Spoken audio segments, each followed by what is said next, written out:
What's up, everybody? Olaf, Range Rendezvous. So this video is a little bit outside of the realm of what I generally talk about, but I kind of wanted to touch a little bit about the good, the bad, the ugly on this thing because, you'll see once we get into the video a little bit. But we're going to talk about the Phoenix Audio 12.1. Basically, it's a Tesla screen. This is in my 2016 F-150. So to kind of start off, it looks really, really good. The installation, not terribly difficult. You got to take the motherboard out of your stock head unit and attach it to the back. It's not that complicated. It's kind of a pain, but it's not that bad. Everything fits great. The hazard light, your traction control and hill descent control, they relocate up to the top, but they fit right in. And then if you have the feature for the 360 camera, there's a slot for that as well. Your climate controls, they still work the same, at least they do for me. I've seen some reviews where some people have them work, some don't. Like I say, it looks great. The home screen, when you go to the home, you can change the interfaces here. You got your calendar. It's got the Apple CarPlay, which I don't have it hooked up right now. I'll hook it up here in a few and take a picture of it. But just like it just did. So this thing is, like I say, it looks great, but for me, it's extremely quirky. And when I say quirky, sometimes it wants to work okay, other times it doesn't. The music, just the Bluetooth. I'm connected. This thing has two different ways of Bluetooth. It's got your original sync Bluetooth, and it also has Bluetooth for the unit. And you also, like I say, you can plug in the USB and run the Apple CarPlay or, the Android version of Apple CarPlay. But the problem is they don't work well together. When you have all three of them hooked up, it's like the system doesn't know which one to use. Right now, I'm only running the original sync, which, as you can see here, it's basically your normal screen through this portion right here. And, obviously this is new and you got more. When you hit console, that's where it's going to take you to. Now, if I try to go to my sync to play music, you'll see it's going to kick you back out. The only way that I found to combat it is to sit here with the steering wheel control and basically confuse the system and start playing music and then try to click it into sync. Which a lot of times don't work. You got to sit there and fidget with it. It's so aggravating. It's miserable. Overall, I'm not happy with it at all. It's about $800 online. Like I say, I installed it because, believe it or not, I took it to a shop and apparently they had already had workings with these things and they said they wouldn't even touch it. They weren't even gonna mess with it because they had so many issues with them and that they didn't want the liability on the shop when something messed up. So that should have been a red flag right there. When I first got it, I'll go ahead and do it now. It works fine now. So my backup camera, still looks about the same. It's stretched a little bit more than stock. Everything else works. But to get that thing to work, I had to backdoor the system. I went Googling and YouTubing and I spent hours and hours trying to figure out how to get my backup camera to work. It wouldn't work. I ended up having to backdoor it. I'll try to put a link to where I finally found. You had to go to, if I remember right, I should have been more prepared for this, but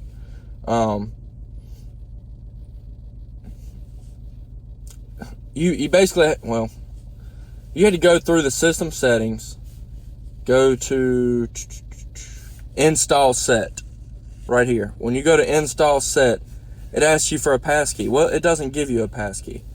So I had to go and Google and YouTube and, I mean, you name it.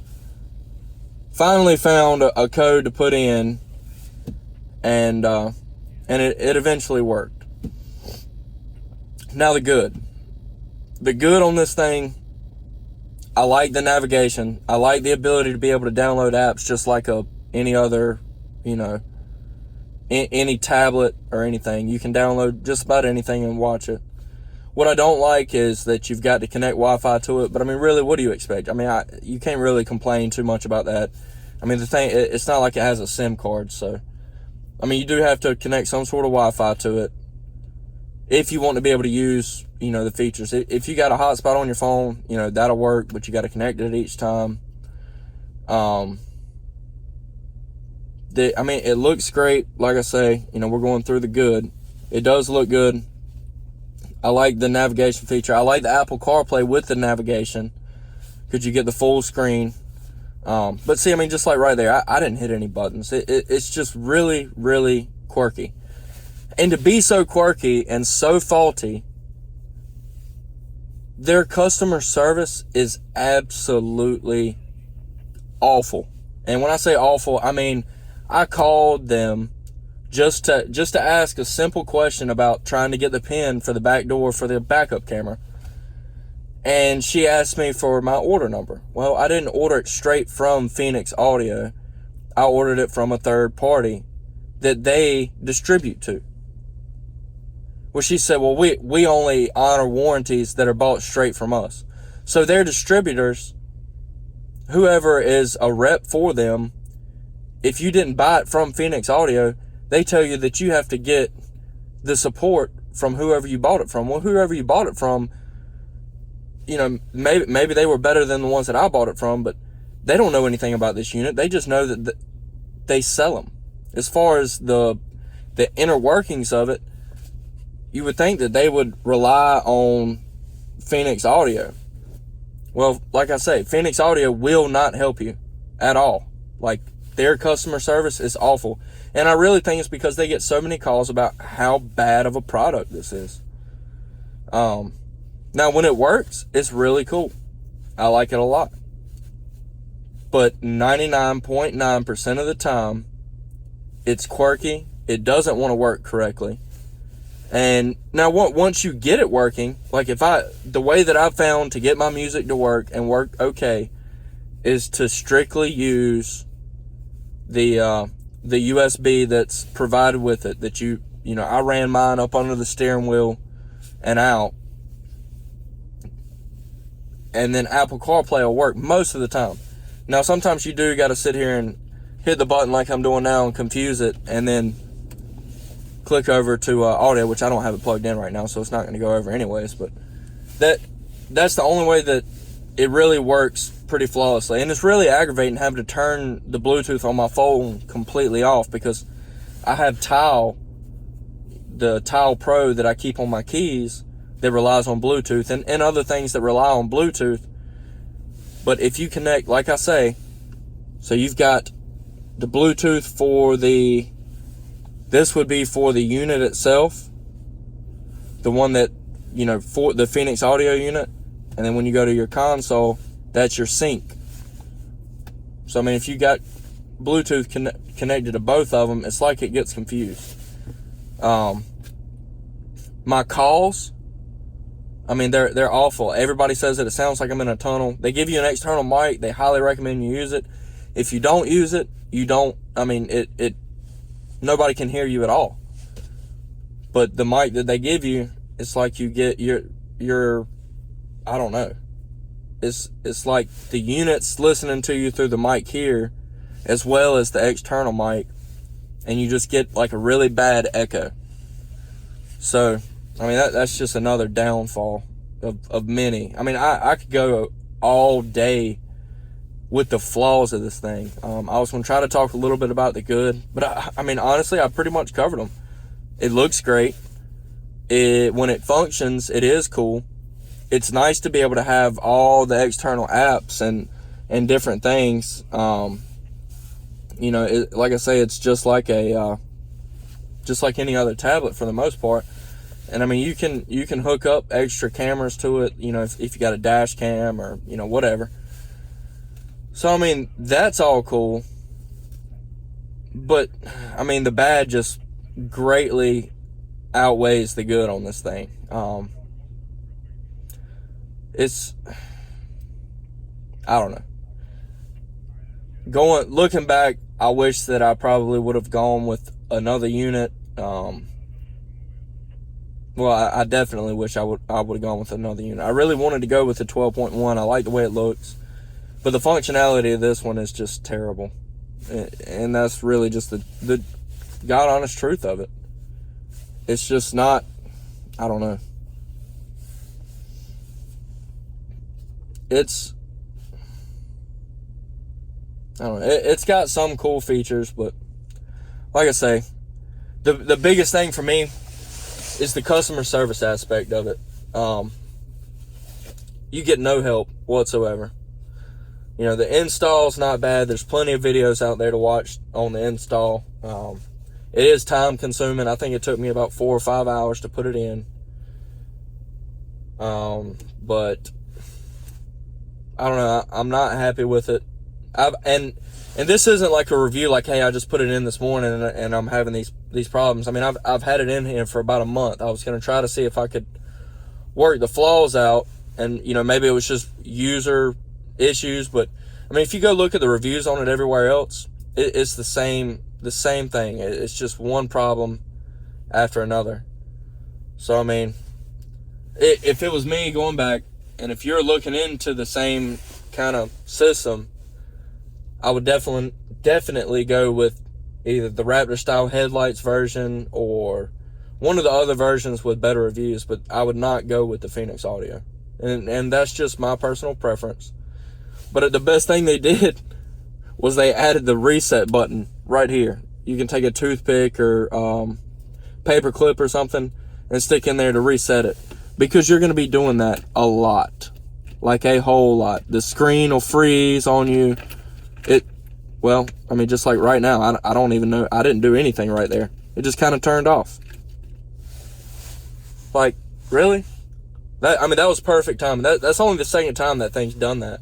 But I'm so glad it did it on the video. I mean, it's just a prime example of this Phoenix Audio unit and the bad. And I'll go ahead and I'll show you. So that's your reset. Let's see if I might not have hit the button all the way. Let's see.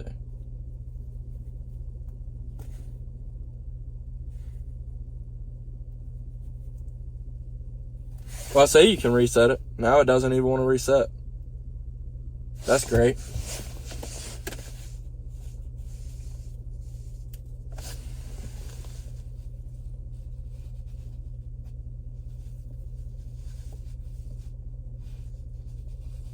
Yeah, so prime example why I would not buy it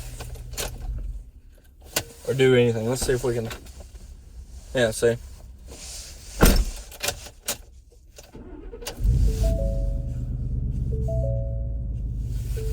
I just had to restart the truck for the thing to even reset. Guys, don't buy it. I mean, if you want to try it, take a shot at it, go for it. Just a forewarning, customer service is crap. If a shop's ever dealt with this unit, I highly doubt they're going to touch it or want anything to do with it. It's slow, freezes, problematic. The only goods, it looks good. It does. It looks cool. But that's it. So, I mean, if you guys have any questions, like specific questions, put them in the comments. I'll try to answer them. You know, if it's something that I haven't came across yet, I'll go out to my truck, fire it up, and whatever your question was, I'll try to see, you know, get you an answer for it if I don't already know. So just let me know, you know, if you got any questions, comments. And I'm not even going to put a link to this thing in the description. Like that's If you want it, Google it, because I'm not going to be the one. I'm not going to be responsible for putting a link for you buying this product. So, but anyways, that's about all I got. So, we'll see you guys on the next video. I'm gonna try to do a. I've been out of town. In fact, I'm out of town right this minute, but I should be back tomorrow. I'm gonna try to do my EDC pocket dump tomorrow afternoon, but just bear with me. I'll try to get it uploaded. But anyways, guys, that's what it is. Make sure if you found any use out of this video, throw me a like, subscribe.